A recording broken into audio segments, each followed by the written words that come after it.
no hard and fast rules on this, but at Caledonian we have a preferred way of kind of training it, and I will explain why we train it this way. So we would always recommend that you get your client to reflect in private. So at the end of the lesson, we would encourage you to have a very brief discussion about the driving lesson with your client and give them a model, give them some kind of template, which we'll give you at the end of this video, that they can work through on their own, that will help them to engage in reflective practice. Now the reason, you can do it in person, you can sit for 5 minutes and you can have a conversation with them. But the reason that sometimes doesn't work, we can give you a brief example of any time you've been on a training course, that you've paid to go on a training course, or your boss has sent you on a training course. And quite often at the end of these training courses, the facilitator, the coach, or the trainer will always say something like, so how was that for you today? Did you enjoy that? And our automatic human reaction is to say, yeah, that was fantastic. That was brilliant. I really enjoyed that. Because we don't want to give offence. We don't want to offend the trainer who's just spent the whole day putting all that training in. Secondly, we don't want it to appear, we're not going to easily confess to not understanding any of the content, especially if it's in a group environment. So we'll say, yeah, that was really good, that was brilliant, I totally got all of that training session. I'm going to take that, I'm going to go away and I'm going to put that into practice. And quite often we don't mean what we say. We would like it to be true, we would like to understand it all, we would like to believe that everything that just happened in that training course was phenomenal, it was life-changing and it's going to change everything for the better. But often it's not the case. Often we phased out, often we got distracted, often we got bored, often we felt that the training was not delivered in a way that best suited us.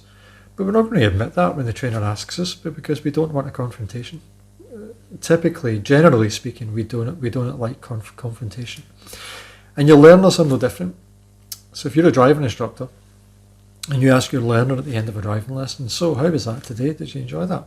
Your learner is automatically hardwired to say, yeah, that was brilliant. That was awesome. Thanks very much. Really appreciate that. Here's your money. Because they don't want confrontation, especially if you have that relationship in the car, which we're trying to avoid, where the driving instructor is up here as the expert and the learner is down here, having all that information poured into them. If it's not an equal relationship, then you're even more likely to get that response. What is far more useful from a reflection perspective is if you don't start to think about that training session until you leave the training room, until you leave the meeting room and you jump on the train to go home. Then you can sit in your carriage on the train and say, so what did I think about that training course today? Did I enjoy it? What did I think of the trainer? What did I think of the content? Did I learn anything?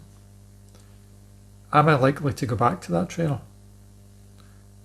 Did I learn anything today that I'm going to take into my work and implement straight away? What did I not enjoy? Was there anything in the training course that I didn't agree with? What parts of that training course were completely over my head and did I not understand at all? And if there were any areas like that, why is that? Is that my fault? Is there anything I can do to go and research that in another way? Do I need to learn about that? Should I be worried about the fact that I can't understand that? And hopefully you can already see that these are not the kind of conversations you're going to have with that trainer, normally speaking. Reflections like that are deep, critical thinking exercises that result in high quality feedback, a much higher quality of feedback than if you're trying to give answers just to impress someone or to avoid confrontation or to stop yourself from looking a bit silly because you've not understood anything. That's why we encourage driving instructors to encourage their clients to take some kind of document away, a sheet or some kind of app, and use that for their reflective notes in private after the lesson, away from the car. Go and catch a breath, chill out, do something for a couple of hours, and then come back and think about the driving lesson. Set 5 minutes aside. It only takes 5 minutes. It doesn't take a lot of time. Set 5 minutes aside to sit down and think about the driving lesson.